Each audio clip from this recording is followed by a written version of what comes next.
بسم اللہ الرحمن الرحیم۔ شروع اللہ کے پاک نام سے جو بڑا مہربان نہایت رحم کرنے والا ہے۔ ابن آدم چینل کے معزز دوستو، السلام علیکم ورحمۃ اللہ وبرکاتہ۔ آج آپ کے سامنے صلیبی جنگوں کے بے تاج بادشاہ فاتح بیت المقدس سلطان صلاح الدین ایوبی رحمۃ اللہ تعالی علیہ کی داستان حیات اور ان کا ایک عظیم الشان کارنامہ بیان کرنے جا رہے ہیں۔ دوستان عزیز، ویسے تو سلطان صلاح الدین ایوبی کی زندگی ایسے بہترین کارناموں سے بھری پڑی ہے، لیکن آپ کی زندگی کا ایک کارنامہ ایسا ہے کہ جس کے سامنے آپ کی زندگی کے تمام کارنامے چھوٹے پڑ جاتے ہیں، اور وہ کارنامہ ہے بیت المقدس کی فتح۔ سلطان صلاح الدین ایوبی نسلاً کرد تھے اور 1138 عیسوی میں کردستان کے اس حصے میں پیدا ہوئے جو اب عراق میں شامل ہے۔ شروع میں وہ سلطان نور الدین زنگی کے یہاں ایک فوجی افسر تھے۔ مصر کو فتح کرنے والی فوج میں صلاح الدین ایوبی بھی موجود تھے، اور اس فوج کے سپہ سالار شیر کو صلاح الدین ایوبی کے چچا تھے۔ مصر فتح ہو جانے کے بعد صلاح الدین ایوبی کو 564 ہجری میں مصر کا حاکم مقرر کر دیا گیا۔ اسی زمانے میں 569 ہجری میں انہوں نے یمن فتح کیا۔ نور الدین زنگی کے انتقال کے بعد صلاح الدین ایوبی حکمرانی پر فائز ہوئے۔ سلطان صلاح الدین ایوبی اپنے کارناموں میں نور الدین زنگی پر بھی بازی لے گئے۔ سلطان صلاح الدین ایوبی میں جہاد کا جذبہ کوٹ کوٹ کر بھرا ہوا تھا، اور بیت المقدس کی فتح ان کی سب سے بڑی خواہش تھی، جیسا کہ نور الدین زنگی کی بھی یہ سب سے بڑی خواہش تھی۔ مصر کے بعد سلطان صلاح الدین ایوبی نے 1182 عیسوی تک شام، موصل، حلب وغیرہ کو فتح کر کے اپنی سلطنت میں شامل کر لیا۔ اسی دوران صلیبی سردار رینالڈو کے ساتھ سلطان صلاح الدین ایوبی نے 4 سالہ صلح کا معاہدہ کیا، جس کی روح سے دونوں ایک دوسرے کی مدد کرنے کے پابند تھے۔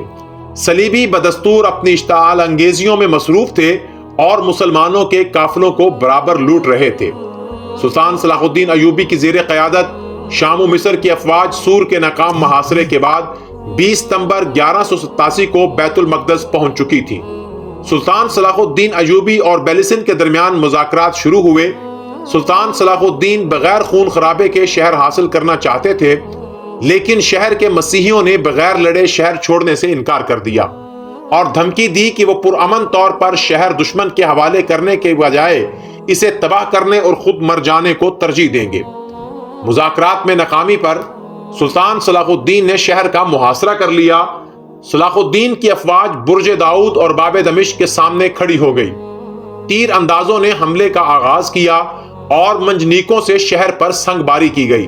صلاح الدین کی افواج نے کئی مرتبہ دیواریں توڑنے کی کوشش کی، لیکن مسیحیوں نے اسے ناکام بنا دیا۔ 6 روزہ محاصرے کے بعد سلطان صلاح الدین نے افواج کو شہر کے دوسرے حصے کی جانب منتقل کر دیا اور حملہ جبل زیتون کی جانب سے کیا جانے لگا۔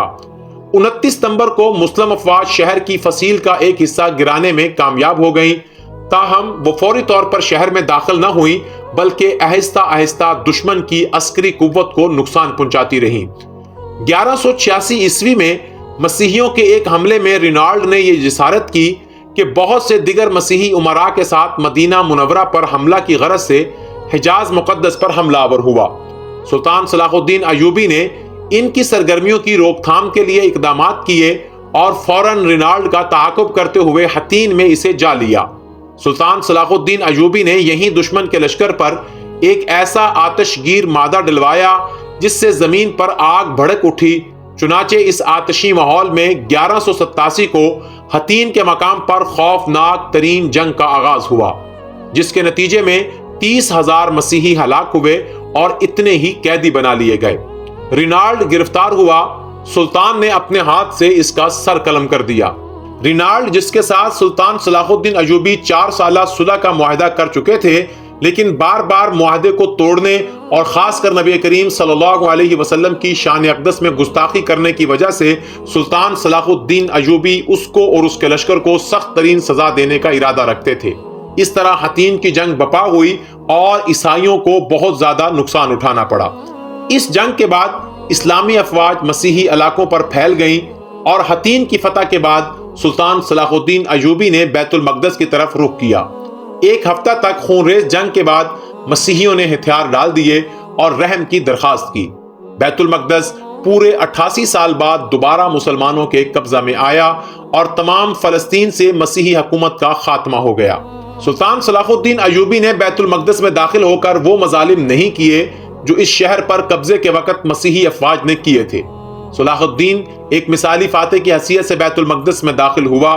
اس نے فدیہ لے کر ہر مسیحی کو امان دی، لیکن ایک ایسا واقعہ بھی ہوا جس نے سلطان صلاح الدین ایوبی کی شان میں اور اضافہ کر دیا اور ایک بار پھر فتح مکہ کی یاد تازہ کر دی۔ سلطان صلاح الدین ایوبی نے ان غرباء کو جو فدیہ ادا نہ کر سکے، ان کے فدیے کی رقم خود ادا کر دی اور آپ کے بھائی ملک عادل نے اس رقم کو ادا کیا۔ بیت المقدس پر فتح کے ساتھ یروشلم کی وہ مسیحی حکومت بھی ختم ہو گئی جو فلسطین میں 1099 سے قائم تھی۔ اس کے بعد جلد ہی سارا فلسطین مسلمانوں کے قبضے میں آ گیا۔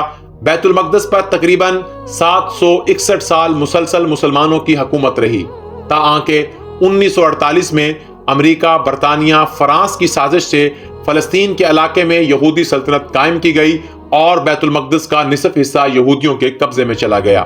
1967 کی عرب اسرائیل جنگ میں بیت المقدس پر اسرائیلیوں نے قبضہ کر لیا۔ دوستان عزیز، آپ کو اگر ہماری ویڈیو پسند آئی ہے تو ہمارے چینل ابن آدم کو سبسکرائب کر کے ہماری حوصلہ افزائی کریں تاکہ ایسی اسلامی، دینی، معلوماتی اور منفرد ویڈیو آپ تک پہنچتی رہیں۔ اللہ حافظ۔